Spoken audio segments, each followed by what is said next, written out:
What's going on, Bulls Nation?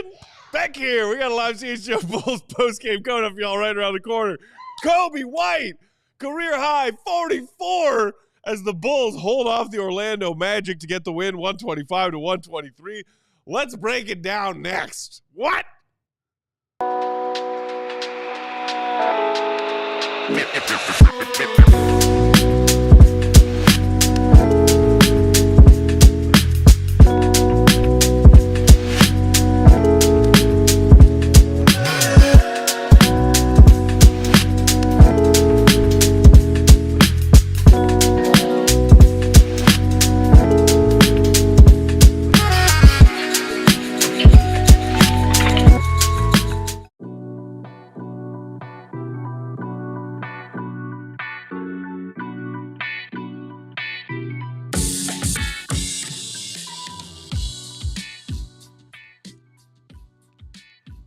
What's going on, Bulls Nation? Welcome in to CHGO Bulls postgame. Coming to you live from our studios here in West Loop, downtown Chicago. I'm Peck, Bulls_Peck. That's Big Day. Bam! Bam! With the whiteboard. BAWL Sports, Will, the Gottlieb. Some call him the GOAT. Oh, no, he's the Gottlieb. Perfectly coiffed. Will_Gottlieb. And the queen of the controls, the one and only Katie Duffy. What up, Katie? Hi. Woo! That's a dub. Let's go. Oh, God. Slap him, Katie. Oh, she was ready to get smacked in the face. Bulls win. Forgot where that Bulls win button is. Hit it. Bulls win. Slap him again. Bulls win. Now drop the bomb on their face. Bulls win. ALLCITY Coby White. That they do. 125-123 is the final. Bulls win this one in dramatic fashion. Coby White with some big buckets down the stretch. Drilling a big three. That drag step earlier in the fourth. And, of course, the poster dunk. All of it just really awesome Coby White stuff. Thanks for hanging out with us tonight. If you're hanging out on YouTube, hit that like button now so Coby doesn't bug you. So Katie doesn't bug you about it for the next hour. Coby's on the brain. That leads us to our first segment of the night, gentlemen. It's called What's Brewing. Brought to you by our friends at Sam Adams That's American his first. Light. Yeah, buddy. Sam Adams American Light. Light beer just got better. Yeah. Crack another one. Then another one. Then another one. Do so responsibly. Find it at your local Chicago retailers. Woo. Ow. Guys, I think it's safe to say that Coby White was brewing tonight. Oh, brewing, cooking, filleting, fricasseing, frying. However you wanted to do it, Coby White was doing it. Damn. 16 in the first half, he set the tone. And then in the fourth quarter, talking about literally carrying the entire team on his back. Teammates fouling out left and right. Just left and right going, man. Josh Giddey shooting shots from the floor. You got Zach Collins fouling out. You got Jalen Smith fouling out and ejected. Both of them combined, I believe, for 6 points. Like, they weren't doing too much. I mean, you had Julian Phillips in there at the 5 to close. I mean, Coby White just did everything. You needed somebody to score. And to do it, I'm going to tell you why this is legitimate. Because to do it against the team he did it against, one of the best defensive teams in the NBA, we saw why they couldn't score. All right? We know that they can't shoot. And we get all that. They were scoring like the real old school way. It was old school and ones going on up in there the entire game. That's how they were getting 3 points.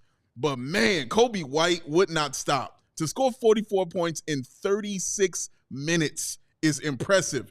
To do it on the 16 of 28 shooting is impressive. That's 57% from the field. 7 of 15 from the three-point line. Woo. That's 46% from the field, ladies and gentlemen. Smoking. That dude was on one and then threw in, 5 rebounds just for good measure and a couple of steals as well. Unbelievable performance, the best performance of his career. It wasn't fluky. Like, he really did it in a myriad of ways, like inside, outside, the three-point shot. I mentioned the 7 threes. I mean, even defensively, he was active and aggressive, dunking on Paolo Banchero again. Like, Coby White had it all tonight, man. He deserves all the praise and all the love for what he did this evening. Absolutely. I mean, it was a career high. Like, yes.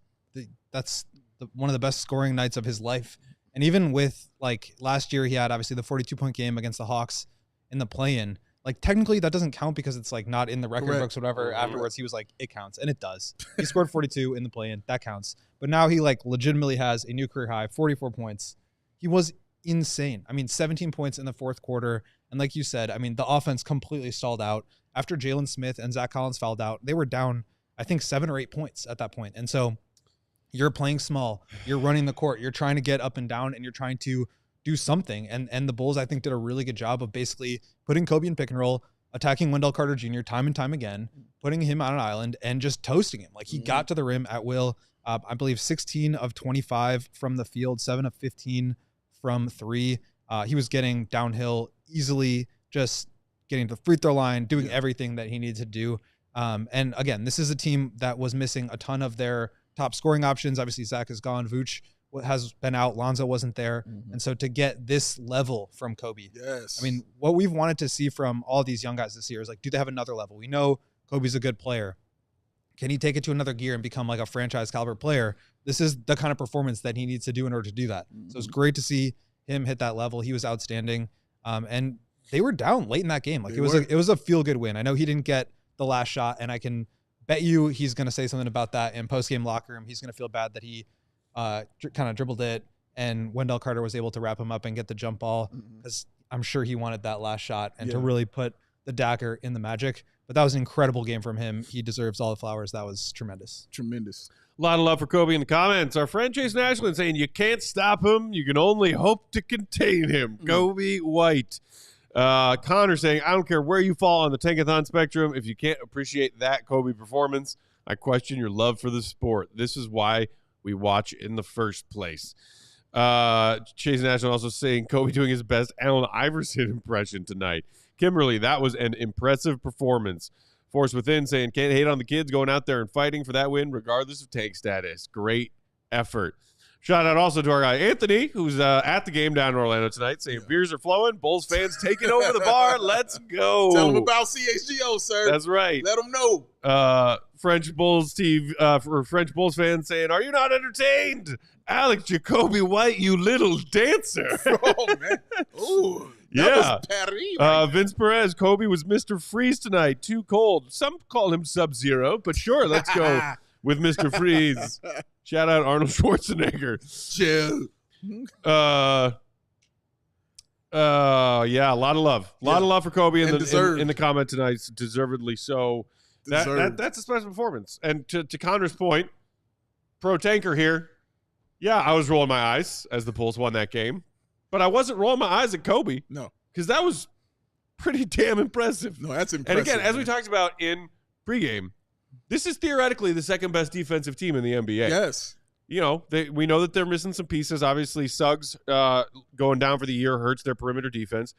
But Coby White was just cooking dudes. Yeah, man. Cooking dudes all night in a variety of ways. So I will never roll my eyes or shake my head at that. And I saw somebody in the comments earlier saying, like, I don't want to see the Bulls trade Coby. That is, you know, what really arouses my curiosity, because I've been thinking down the road all season long. Sure.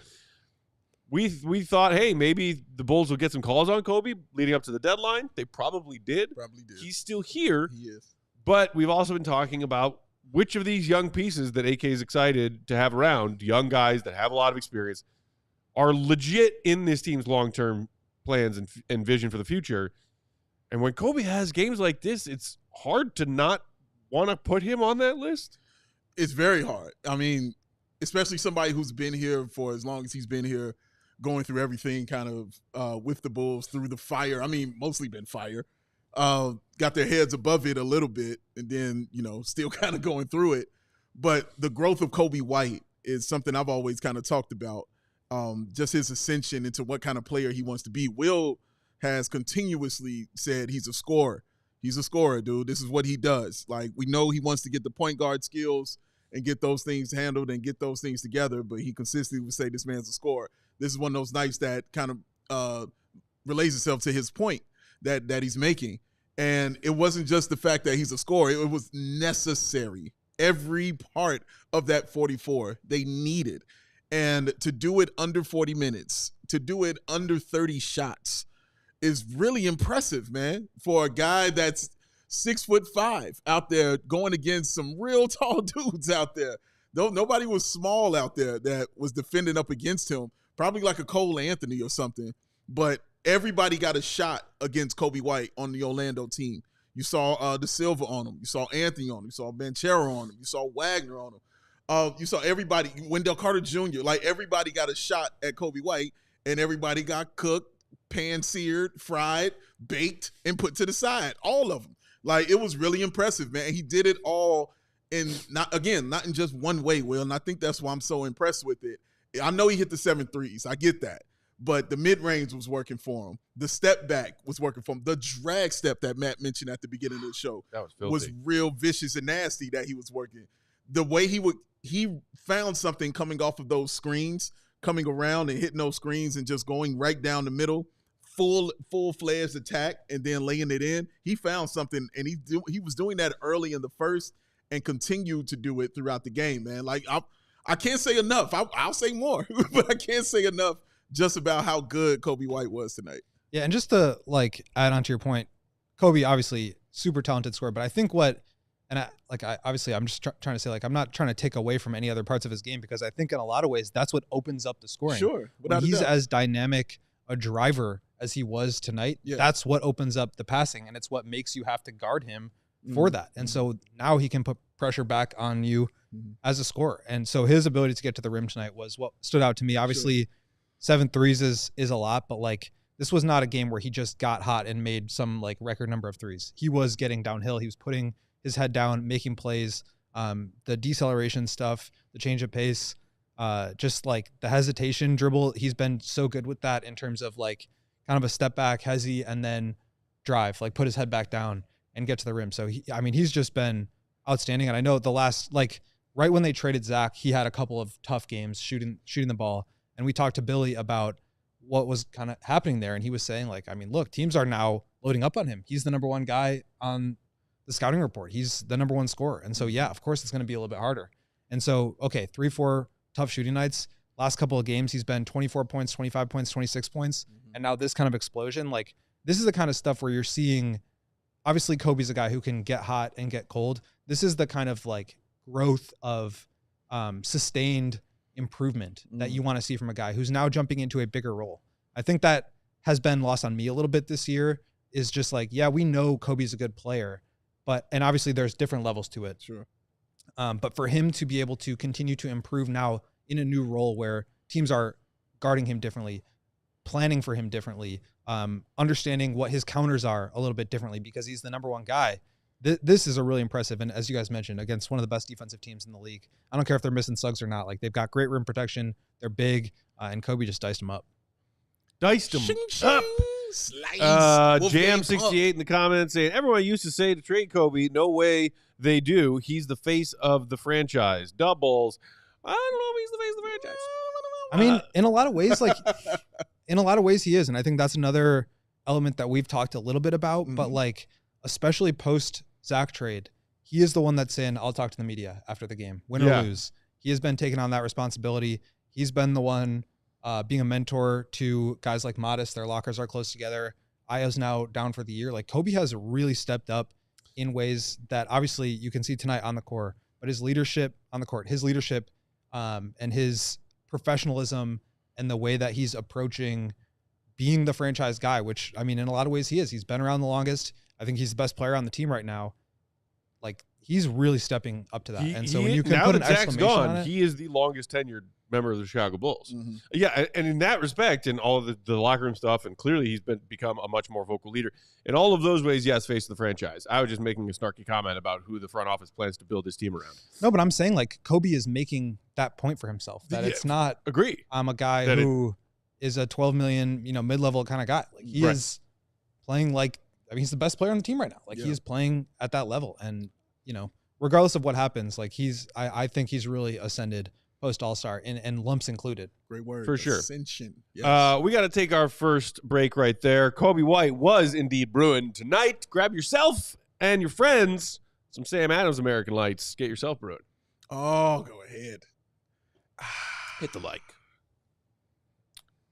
Hit the like. Here's some Here's ads. some ads in your Today's face. show brought to you by Lucy. Are you thinking about leveling up your nicotine routine? Yes. If so, y'all got to give the great products at Lucy a try. It's 100% pure nicotine and always tobacco free. Lucy Breakers are nicotine pouches with an extra little surprise. Each pouch holds a capsule that can be broken open to release extra flavor and hydration. Bam! These are my Lucy's right here, my tried and true.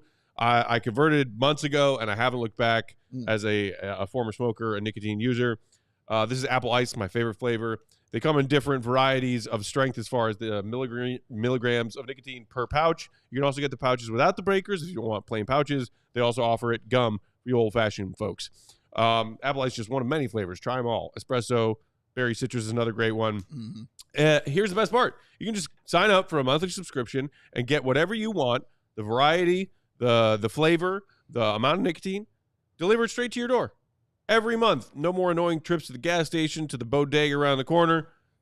Have it delivered straight to your door, y'all. Let's level up your nicotine routine with Lucy. Go to lucy.co/CHGO. Use promo code CHGO2025 to get 20% off your first order. Lucy has a 30-day refund policy if you change your mind, but you won't. Take my word for it. Again, that's lucy.co, promo code CHGO2025 to get 20% off. And here comes the fine print. Lucy products are only for adults of legal age, and every order is age verified. Warning, this product contains nicotine. Nicotine is an addictive chemical. See that? See that move right there with the shoulders right there? That's brought to you by Cornbread Hemp, ladies and gentlemen, right there. You know what? Because life's been a little bit crazy. A little wild. I saw his brain break. It happened. And one thing that helps him unwind, though, and puts that pieces that brain back together, Cornbread Hemp CBD gummies. Have you been looking for that natural way to relieve those aches and pains and discomforts? Pretty sure he has. The CBD gummies from Cornbread Hemp are formulated to work with your body and not against it, ladies and gentlemen. You're not as young as you was. Even if you are as young as you are, you still are going to need some help feeling good because life can be a little bit crazy, man. But have you tried everything under the sun for that peace of mind? It sounds like that is time, that rhymed, for you to try some Cornbread Hemp CBD gummies. Cornbread Hemp CBD gummies are made to help you feel better, whether it's stress, discomfort, or just a little relaxation that you need. They only use the best part of the hemp plant, ladies and gentlemen, and that would be, Matt Peck, flower power. Oh, for the purest and most potent CBD, formulated to help relieve discomfort, stress, and sleepiness. Cornbread Hemp does all of those things. Cornbread Hemp comes with 3 things that Matt Peck hates, but he loves in his Cornbread Hemp: organic, vegan, and gluten-free. He enjoys it here. This is where he's down with it, y'all. Exception to the rule, ladies and gentlemen. And what's also beautiful, the fast, free shipping on every single order. Oh, get it delivered to yourself, y'all, because right now they're offering the CHGO listeners 30% off your first order. Just visit cornbreadhemp.com/CHGO. Use the promo code CHGO at checkout. That's cornbreadhemp.com/CHGO. And use that code CHGO for 30% off your first order. This, ladies and gentlemen, is the good life. Don't be exempt. Get some Cornbread Hemp. Ooh, I see you with that rhyme. Beast. Was a beast, son. Hit the like. Hit the like, y'all. Hit the like. Is that what you just did? Hit it? I hit the like. Well done. That was for you, Katie. Well done. So meta. Thank you. Making that joke about me and vegan stuff, it reminded me. I told you I went to Medieval Times with some friends this past weekend. Yes, Shout out to my buddy Coons. Happy birthday. Happy birthday. Our sir. server, as we came and sat down, started getting us our drinks because they have a pretty set menu at Medieval Times. I've He been was told. like, "Is anybody allergic to anything?" And I said, "Yeah, vegan food." And I they was like, said, "You bring me my what's mutton. that? You Yes. bring me my giant turkey leg pronto. Don't bring me any vegetables." And the turkey leg? Delicious. Mm-hmm. Shout out Medieval Times. Yeah, man. What a crazy place to still exist. Yeah. Yeah. Let's go to medieval times. Shout out to it for existing. Also, Let's shout do out that to instead of CJ something Artiste, else. I don't know one why. of our regulars in the comments, who said, Caro talking to his GM, pointing at Coby White, saying, "Get me one of those." Seriously. True story. It does make you Seriously. feel like maybe the Magic were one of those teams that might have been a little interested. Yeah. In Magic one could have used Coby, young could have used Alex Zach, Coby White. for Yeah. sure. Absolutely. Also, Paul Mana Buzelli saying, "Thank you, Wendell Brain Fart Carter," referencing Oh, man. that final sequence of the game. The most Wendell thing I've ever seen was that right there. A couple of just rough plays for him down the stretch. Yeah, man. The foul on Julian Phillips going to set the screen. Mm-hmm. Oh, He yeah. did. that was He tough. did get the steal on Kobe, but He did. But, man, dog, that was just the fact he had to gather, and he went back up so easy. Like he had all day, and then dunk it in all cool. And he's like, "Wait a minute, the game's over? Yeah. Yeah, it's over." he caught it above his head with like less than a second left, and instead of just putting it back in, he came all the way down, went down, loaded up, and dunked it. It was like, dude, But you know what? Because of that, we didn't have to suffer overtime in a game that already took way too. you didn't want to effing see long. 50 Oh from my Kobe. He would have gotten gosh. 50. He would have had 50. That's true. But that game was long. That was a long game. man. Between the four Goodness. challenges, I the didn't need my cornbread unprompted hemp officials product when that game challenge. started. the unprompted officials challenge on the Kobe White layup, Yes. which was yes. called an offensive interference on the floor, and then looked at for some reason, and then still called an offensive interference. And we were talking about how Plus, crazy. how many free throw attempts total? 40 for Orlando, 30 for the Bulls. 70 free throw attempts. We talked in total. pregame about how Coby White was in the Unbelievable. locker room after the loss on Tuesday saying we gave up too many free throws. They gave up 33 Yeah. on Tuesday. Tonight they said, hold our beer ourselves. How about 40 free throws, Magic? Would you like those? Right into the future. Yeah. The Magic's offense is so Ooh. brutal Dude. to watch. Oh, so bad, man. Like just some of those possessions, it was like watching a merry-go-round. They're just, la That- la la. Who wants it? The Anybody? second to slowest paced team in the NBA this season. Man, and dog. boy, did it look like it. I mean, seriously, it did not look good. Like, if they were any kind of good, I thought they would have blown them out because of their defense. They did what usual good teams do. They get to that second half, and they try to start running you out the gym. They got to that third quarter. That's exactly what they started doing. The defense clamped down. They started making the Bulls turn over. They started the 24-second shot clock violation started occurring.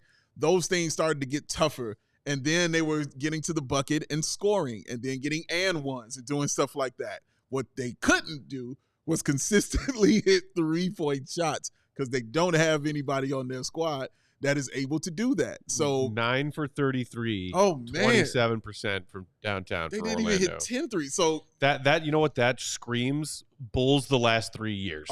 yelling it at you. Yelling it at I've you seen loud. that. I've seen that exact sequence of numbers: 9 of 33 Yep. for 27 points. How many times in the 3 years of the DeMar DeRozan Bulls era? Quite a God few. damn! Quite a few, man. It was a tough loss for them. I mean, we mentioned the Wendell Carter thing. Hey, Julia. We mentioned the Wendell Carter situation as well, but yeah, the 3-point shooting, how they played allowed them to get out to a double-digit lead, which, as you know, a 10-point lead means nothing nowadays in the NBA. But it allowed them to get out to that 10, but they don't have the shooting to extend it. They didn't have the shooting to get it to a 15, to an 18, to a 20, to a 22-point lead. And that came back to bite them hard right in the cheek, Right in the cheek. the left one. Shout out to our guy Flipside 23 in the comments. He said Zach Collins' new nickname is Zachary Hackery. Parentheses ref suck though. Well done there. Yeah, well done. Zach Collins fouled out in 12 minutes, gentlemen. Impressive. 12 minutes, finished with 3 points and 2 boards. Mm. Did have a block, a couple of turnovers. Wow. What about how the Bulls played their best basketball night when they didn't have a center out When there? they went and small how everybody's ball always five saying, with everybody's who? always saying, Come on, GOAT. I'm always talking about small ball. Yes, Everybody's he calling is. me crazy. Worked out pretty good tonight. I hate to tell you. I hate to tell you, And who was playing the small ball 5 down the stretch? Sweet special Josh Giddey. boy.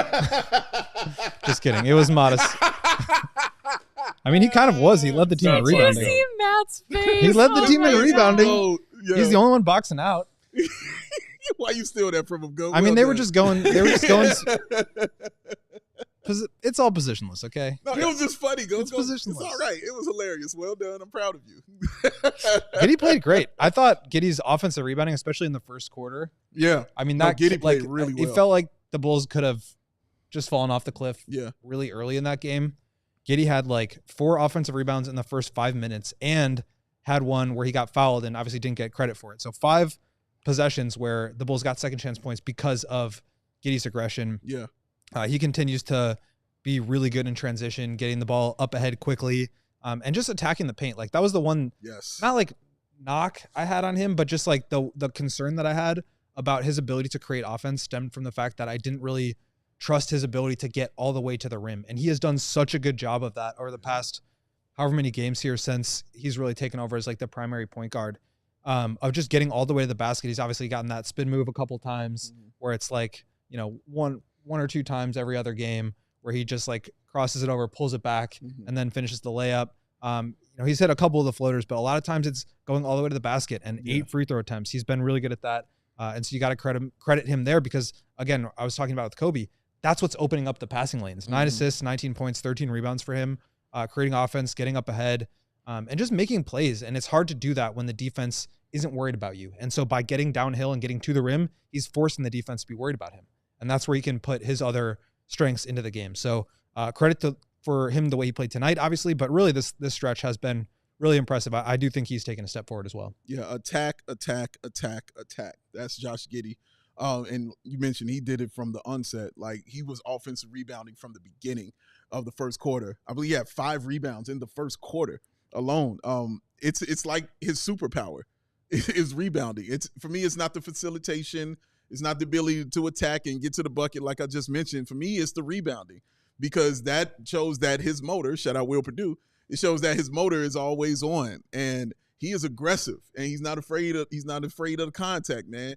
He's not afraid of all of that. Like he was in there mixing it up with Wendell Carter Jr., trying to get rebounds, you know, and they got into a little stare down because of it. So I like that aspect of Josh Giddey. It shows that he got a little funk on him.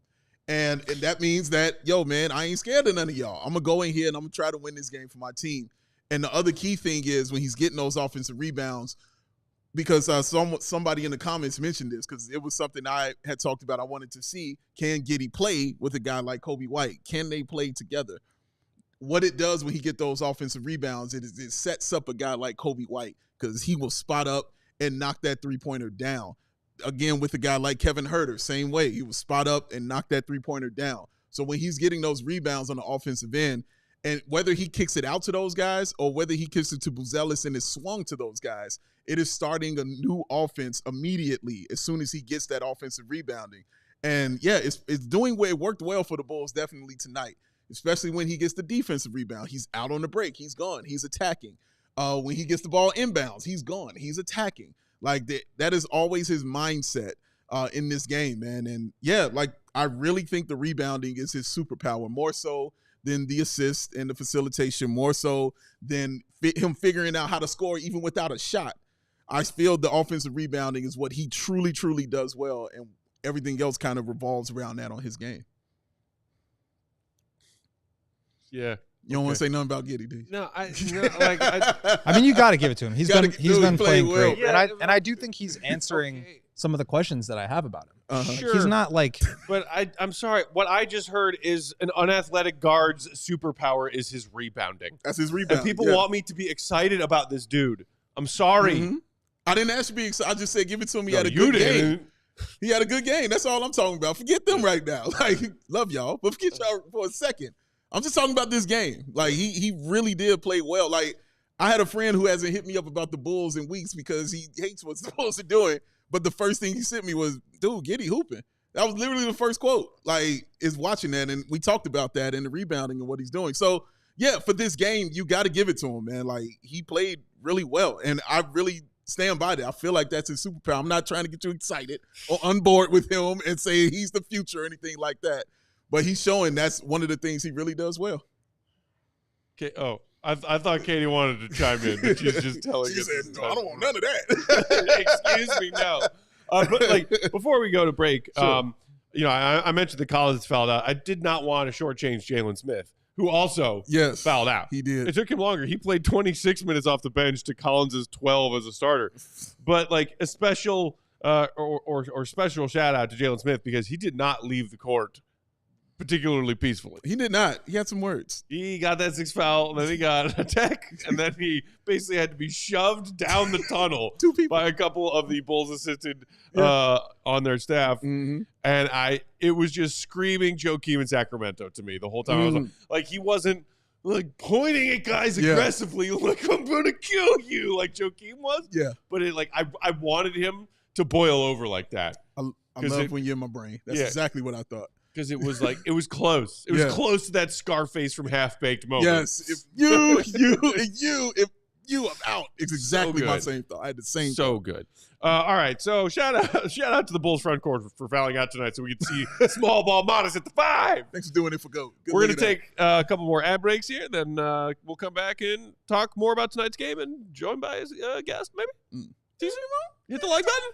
Hit the like button. Mama Katie hit me up on the email. Oh, how's Mama Katie doing? Oh, she's doing grand. She's doing amazing, man. She said she was on baby Joey was on the way to come pick her up. On the way. Yeah, they were flying to Turks and Caicos to go hang out and chill, bro. Oh, they fancy. Yeah, they fancy like that, dog. And she was like, well, hold on, I can't leave without my shades. She was like, because they won't understand why I'm out there without no shades. I got to have them right. So she had to turn around and go get them because why? Gotta have them in the Turks and Cakes. They never understood. Oh, that's Mama Katie. She got to have the shades, y'all. And you can have them too. You can save some money and look extra cool. Shady Rays is how you do it, y'all. So get ready for the season ahead with them quality shades that are built to last. Our friends at Shady Rays have got you covered with those premium polarized shades that will not, I repeat, that will not break the bank. Shady Rays, an independent sunglasses company offering that world-class product that is rated 1, 2, 3, 4, 5 stars. Over 300,000 people. Their shades have durable frames. Their shades have crystal clear optics, making them the perfect choice for your outdoor, and as this gentleman always proves, your indoor advenciones. They got hundreds of options to choose from, so you're bound to find that perfect pair to match your style. But guess what else they got? The most insane protection plan in all of eyewear, the Matte Peck Broke and Lost Replacements plan. Oh, crack, splat, drat. Those glasses are gone because the hat said, oh, just like that. Real example. Broke them off, y'all, ladies and gentlemen. And see, he would be sad. But then he remembers that insane eyewear protection plan. He can send them back in and right back. Blam. Get back on his face. Yeah. That's how he feels when he gets new strain. 25 wins. Yeah. So exclusively for our listeners out there, Shady Rays is giving away the best deal of the season. Head to ShadyRays.com. Use the code CHGO for 35% off those premium polarized shades. Driving yourself. Shades that are rated 5 stars for over 300,000 people because the Shady Rays, y'all, what the Rays are. What? Where's the go, Gottlieb? Oh, so shady. Oh, so dang on shady. Oh, so shady. Yeah. Post game tonight, also brought to you by our friends at Hooters. Hooters. Is there a better combination than Hooters and Chicago sports? There is. I don't want to know. And sunglasses for some reason. What makes the original Hooters so special? Simple. They care about their people, the food they serve, their guests, and their community. It's an experience like no other based on years of hard work. You got to check out their $6 cocktails, y'all. If you're thirsty, head to Hooters for $6 cocktails all day, every day. Enjoy an absolute Bacardi single mix cocktails for just $6 every day at Hooters. Or try those Hooters legendary margaritas. Oh. So sweet, so tasty, so cheap. Like Coby White getting paid what he's paid and putting in 44 points. That's right. Those margs, $6 all day, every day. Plus, those delicious chicken wings. I want some right now. Right now? I had a salad for dinner. I'm miserable. I need some freaking chicken wings in my life. Get yours at your local Chicagoland Hooters with 11 different locations. You can also, if you want to stay home to watch the game, order online for pickup and or delivery. And or? Check them out at originalhooters.com. Not just and or, but and or. That's right. I want to go pick up some wings. Get them home, and then have a delivery of Hooters show up to double the order. Time perfect in the driveway at the same time. My pickup ones that I went and worked for, and then delivery ones to just double on. That's some cornbread hemp right there, baby. That's right. Shout out. all sponsors coming together to do something like that. I like this. And speaking of which, Katie, I heard a jingle. Jingle jangle. I think we have one of our special guests / friends ready to join us on that Hooters Hot Wing Hotline. Yeah.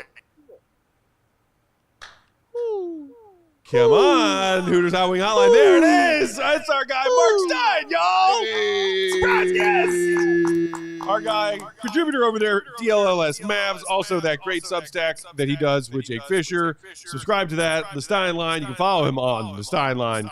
The one and only Marc. What up, buddy? How are you? How are you guys? I'm good. How are you guys? Oh, I'm okay. We're thriving. We're thriving. Yeah, man.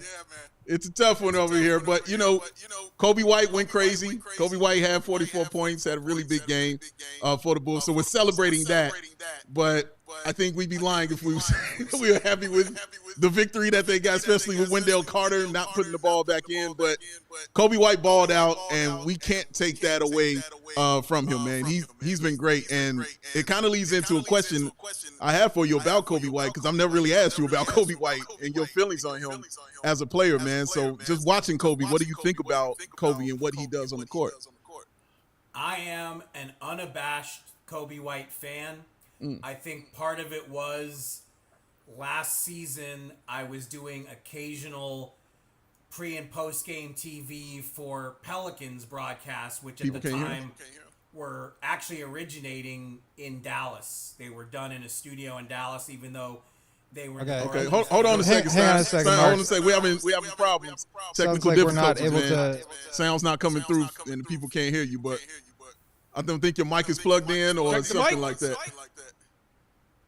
Checking it out, getting it together. It's really not no sound. No sound. I mean, we could. It's like we can hear him, but the fans can't hear him. And there's also like a weird echo in there. Yeah, it's like a weird echo.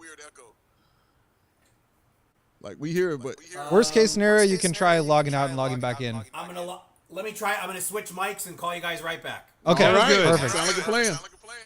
He will join us. He'll join us later, back. a few moments later. Back up playing Stein. Moments later. Yes. One of the questions that I have for Stein is just like, what did he hear about how teams were valuing him at the deadline? Because obviously, that's a good question. They decided against moving him, and Arturas, wasn't really expressing whether or not he was like a foundational piece, or if teams were calling about him or what. So, I'm curious to hear from Stein if he was hearing about other interest from other teams and what that might have meant. And then now the fact that the Bulls decided to hang on to him, what does that mean about how they are potentially viewing him moving forward and this opportunity that he has now to be their number one guy? So I think it's just a fascinating situation that the Bulls are in now, just building through the middle and kind of developing the core they have without any, not to say that none of these guys are like super talented players, but building without premium assets in terms of draft picks and being able to supplement that, like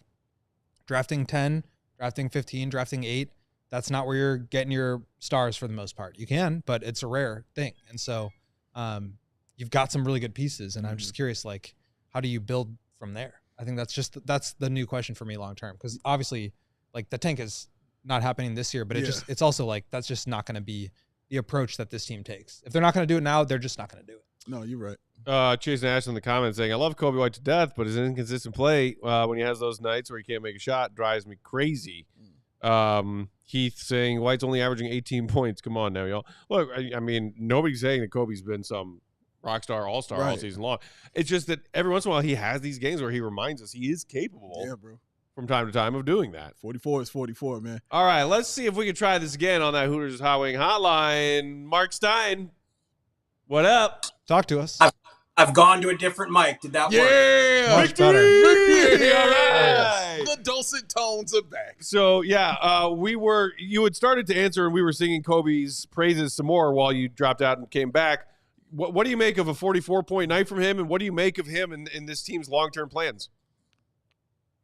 What I was starting to say is I really like Coby White, and I know the Bulls received no shortage of trade interest in Coby White at the deadline and swatted it all away. And, I do think he is a player that, I would want to keep for the future. Now that naturally raises the question, why were they so antsy to get Giddey if Coby White is a primary player for your future, unless you're convinced that the two of them can play well together? I think that's certainly a fair question that I'd like to hear Mr. Gottlieb weigh in on when I'm done rambling.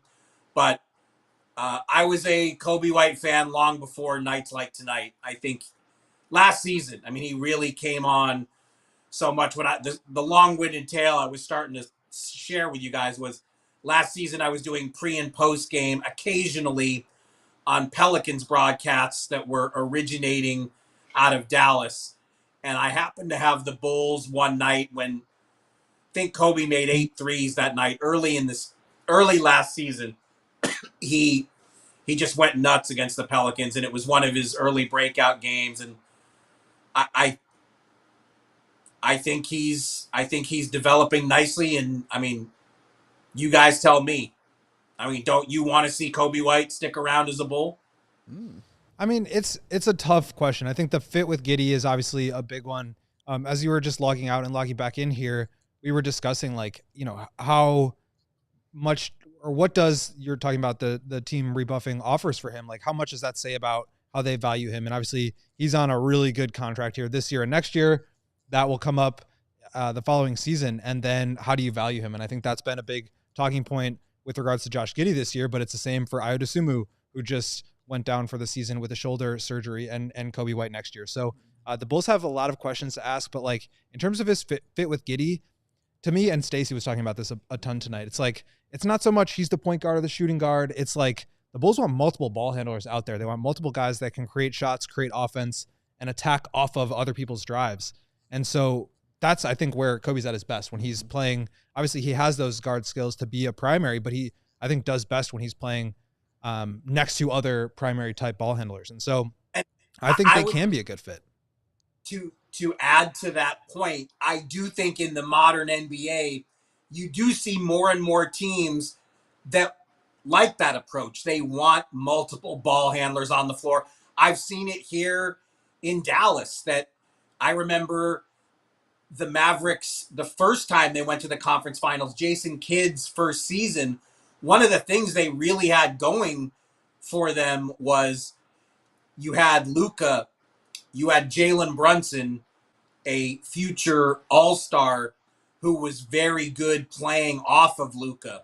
He found a way to be very effective playing off Luka, but then Spencer Dinwiddie came in and gave them a third ball handler, and the Mavs caused a lot of problems that way. So, yeah, I think in today's NBA, you can have multiple guys on the ball, and you want that if they fit well together and can create offensive havoc together. I mean, you're even seeing it with the Lakers. I mean, the Lakers don't have size right now, but Luka Doncic, LeBron James, and Austin Reeves can bend defenses in a lot of different ways because they can all do damage with the ball.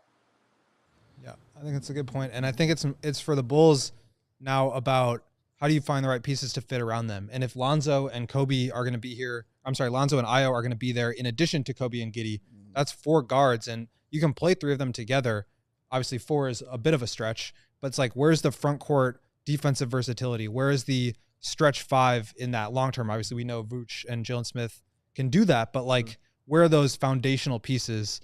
Because yeah, like we're kind of saying here, it's like they are not putting themselves in a position to get the Luka Doncic at the top of the draft, whoever that may be in a given year. And so what they're looking at is having multiple ball handlers playing, with depth, having pace, and being able to beat you in multiple different ways. And now it's about filling out the rest of the rotation. And I have questions about that, but it seems like that's what they're kind of building towards. Mm-hmm. Mark, you've covered this league for a long time, and I'm curious what you think about the current playoff structure.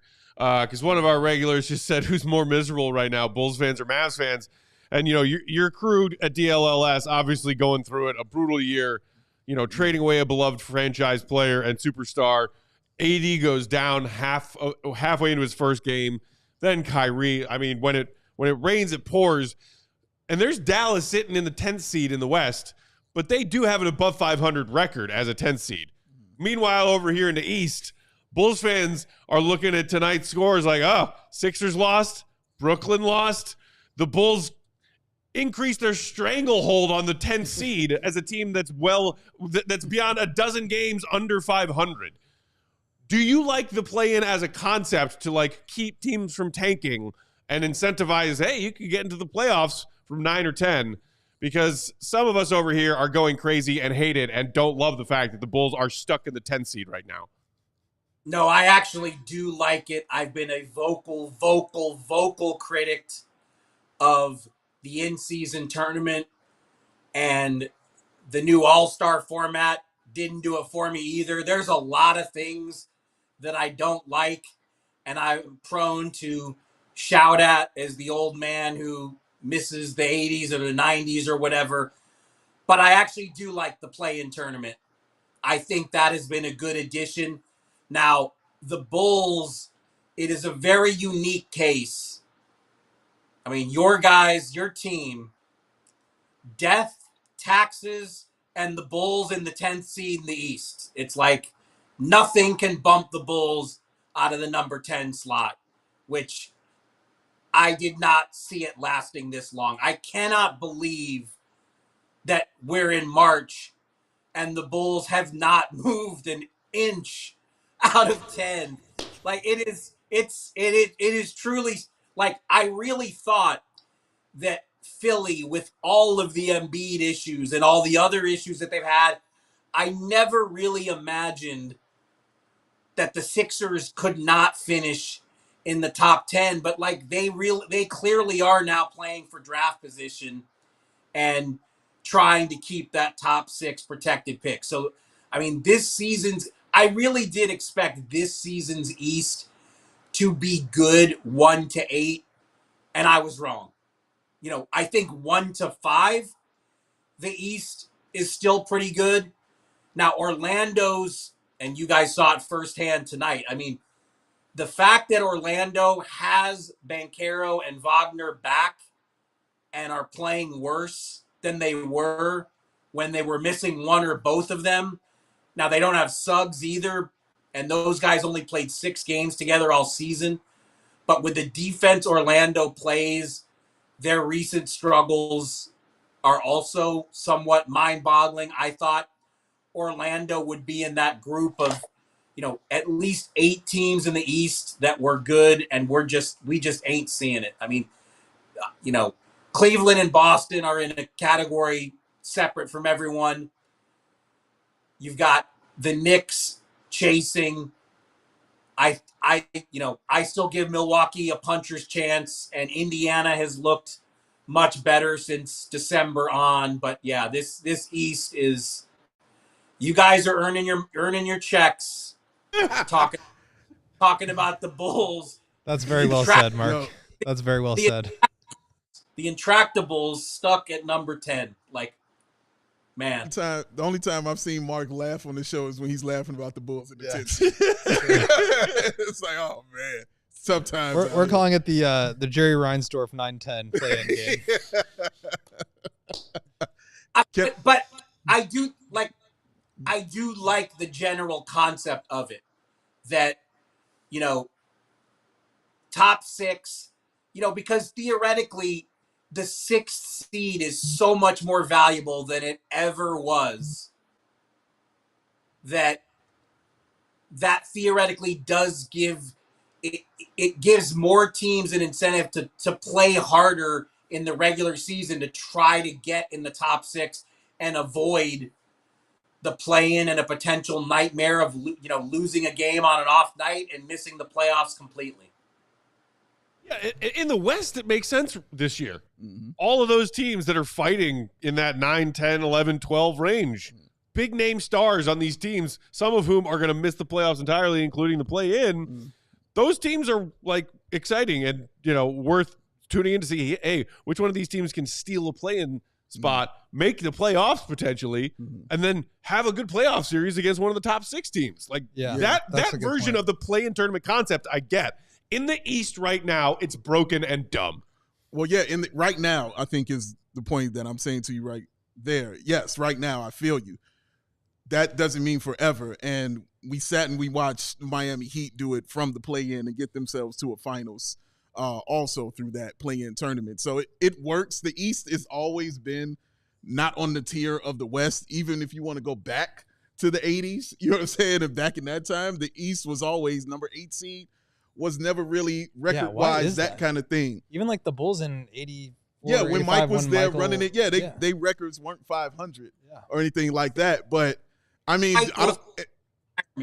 since Michael's second retirement, since the end of the second three-peat, the West has basically been the better conference for the last 25-ish years. I think maybe once or twice the East might have won the head-to-head matchups against the West during the regular season. But, yeah, the West has been stronger now for a quarter century. But are the three of you in unanimous agreement?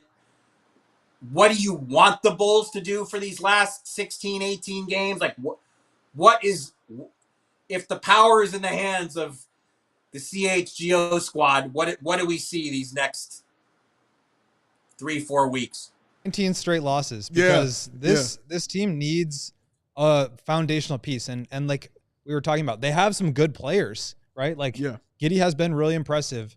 Coby outstanding tonight. Yeah, he's obviously been a fantastic player. You've got good depth. You've got Ayo, Lonzo. Obviously, this recovery has been incredible. Modest is really exciting. There's Patrick Williams is like a rotation piece, if nothing else. He's alive. So they have some good pieces, but they're missing, and it's not going to be the like Luka Doncic, LeBron James, put the ball in his hand and everything operates around him. But they do need more top end talent, and I think that's the hardest thing to find in the NBA. I'm not saying it's a guarantee you can find it in the lottery either, but look, if you want to build a team the way that they're doing it, you still need a lot of high-end talent.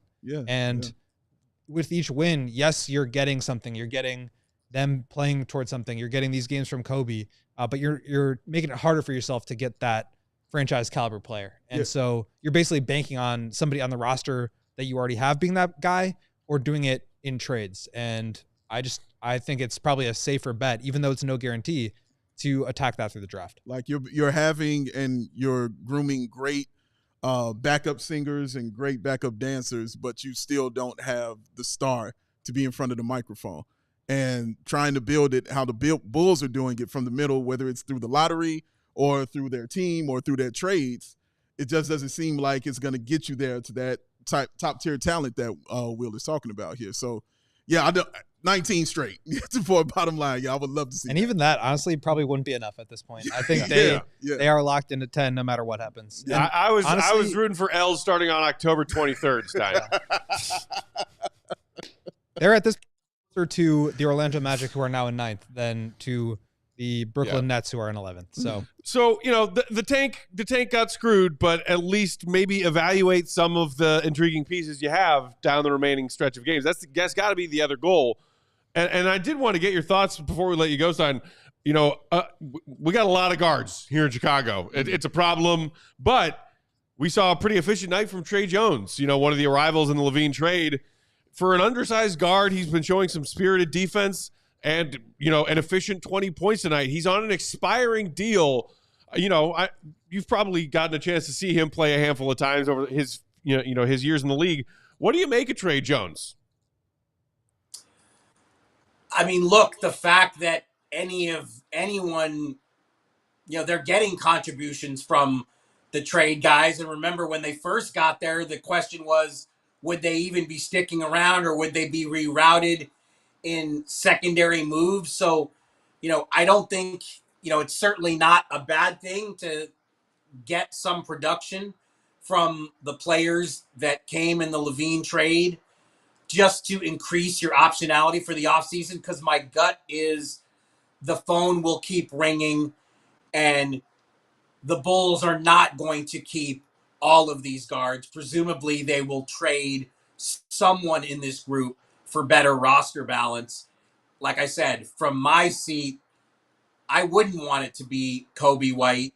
I think Coby White, the progress he's made last season and this season, I would want to keep him. But again, my instinct is that teams out there will test the Bulls' resolve and see if they can pry him away.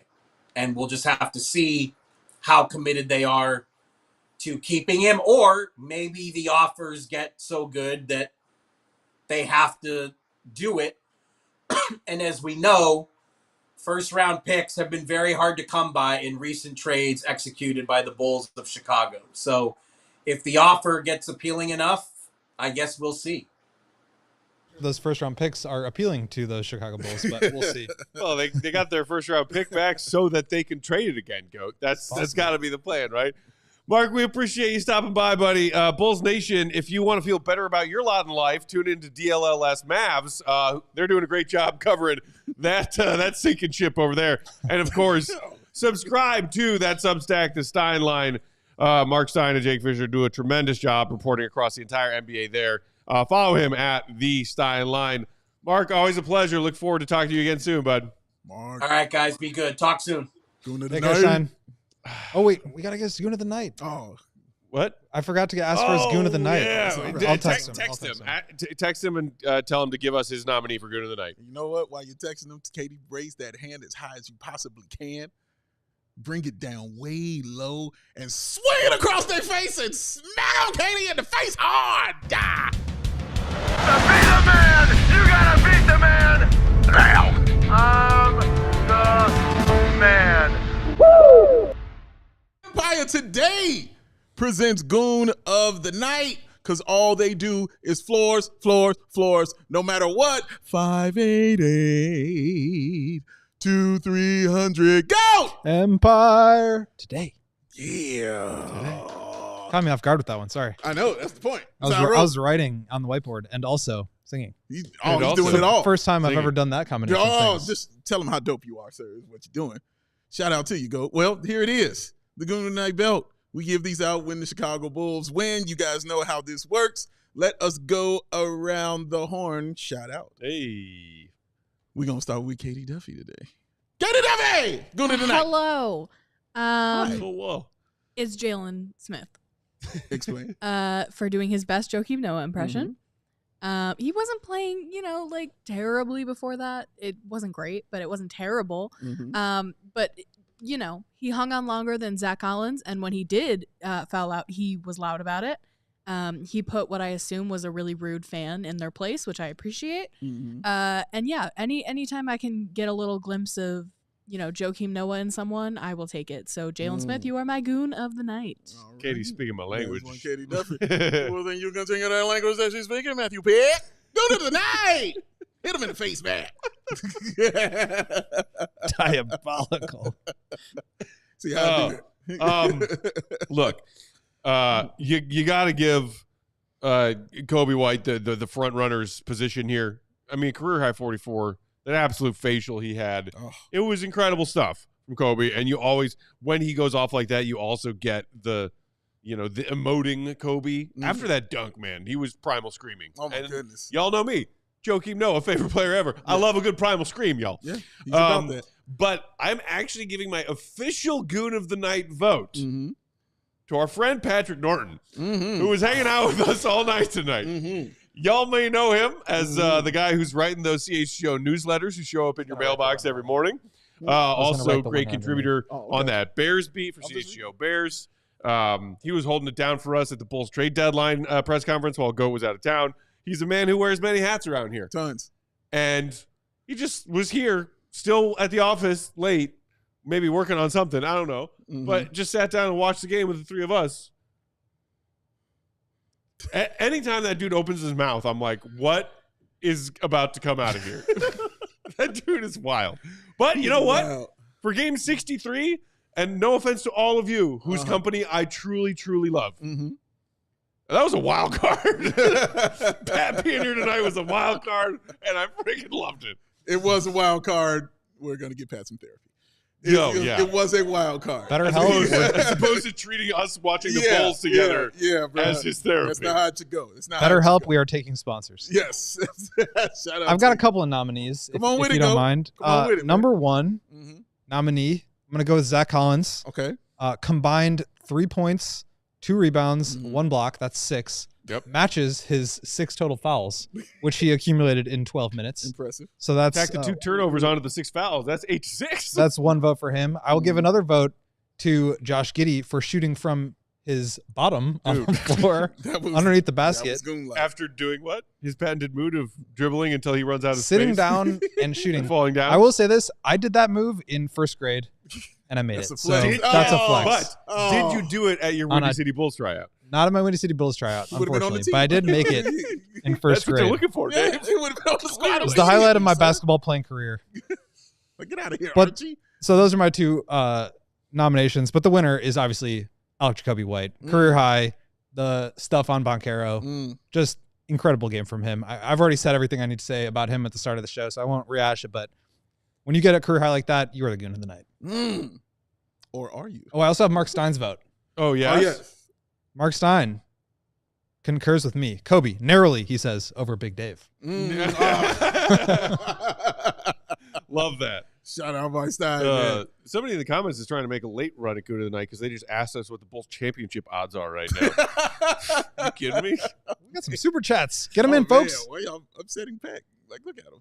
He doesn't need that. He needs joy, and I'm about to provide it to him. I'm already I'm broken about to 10 write times over. whoever now. is the winner's name down. Together again 11 times. That's how it works. That's how it works, sir.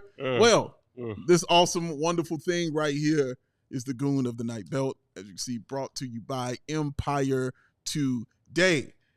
And tonight, this trophy, this belt, this cummerbund, shout out Brooklyn 99, goes to... Who's it going to be? Who's it going to be? Who's it going to be? Hit me with the Royal Fanfare. Jalen Smith. Jalen Smith. Katie is correct. Absolutely Jalen Smith. Let's go. Listen, man. Oh, yes. Sir Jalen. Come forth and united as the goon of thine evening, sir. Well done. You're proud of me. 3 points. 9 rebounds. 3 assists. 1 of 6 from the field. 0 of 4 from the 3-point line. Whoop, whoop. 6 fouls. Did this in 26 minutes. And, of course, an ejection where he went around to that Orlando crowd and let them know what he thought about him. Immediately, like Matt said, I had the thought of Joakim Noah. I also had the thought of Joakim Noah in Miami when the fans were giving him the middle finger when he was walking off the floor. I had that same thought, too. Oh, the murderous divorcee? Yes. That's who I was thinking about. Do you about. remember the internet sleuthing that came out from that? Yes, I do. And Yes, everyone I was do. like, of course she's a murderous divorcee. Everything about her said that. But damn. But Jalen Smith was on one because you don't expect that from Jalen Smith. I've seen Coby get down and get them buckets before. Yes, career night for sure. But I've seen him get 40-plus before. I ain't never seen Jalen Smith go in like that. And he was about to do it earlier in the game. But guess what? His teammates were in front of him, pulling him back, saying, stay away from the ref. But when he fouled out, he let it go. To the fans, let them know what it was. Don't let the glasses fool you, ladies and gentlemen. Jalen Smith, Goon of the Night. To get ejected after fouling out is truly something special. Yes. Yes, you're already out the And game. one more thing. You know, it definitely has that kind of energy. I'm not finished yet. Let me go. Let me rattle. Shout out, Jalen. You can't MG eject me. I'm already Blazer. ejected. MG Blazer 77 thinks that Coby White is slighted. 44-point Goon deserves better. Jake agreeing the ejection was king behavior because like the refs were them refs, man. incompetent. My gosh. Shout out to using the French. We woke up his kids. I mean, that Royal Fanfare cue is oh,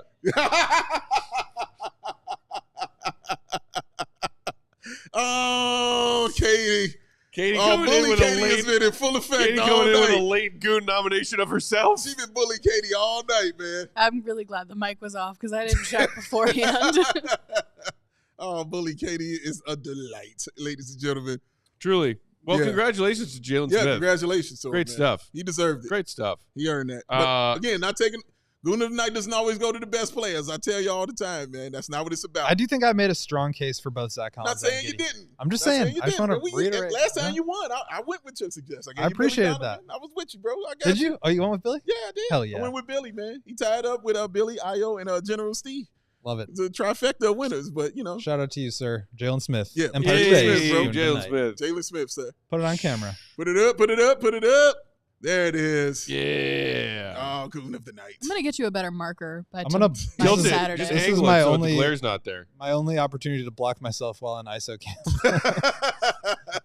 Oh, Rejected. no. Well, block your face, not the Yeah. cough, though. Don't block the cough. Trying to block as much as I can. Block the cough. Gotta let the people see. Shout out to David Lithgow, one of the true Giddey believers who's always hanging out in the chat, definitely. on Twitter. This is where you guys miss it a little bit. A win like tonight Okay. shows you something. What does it show Giddey, you? White, Did we and not say that? Modest. Draft a big boy at Duke at pick 9.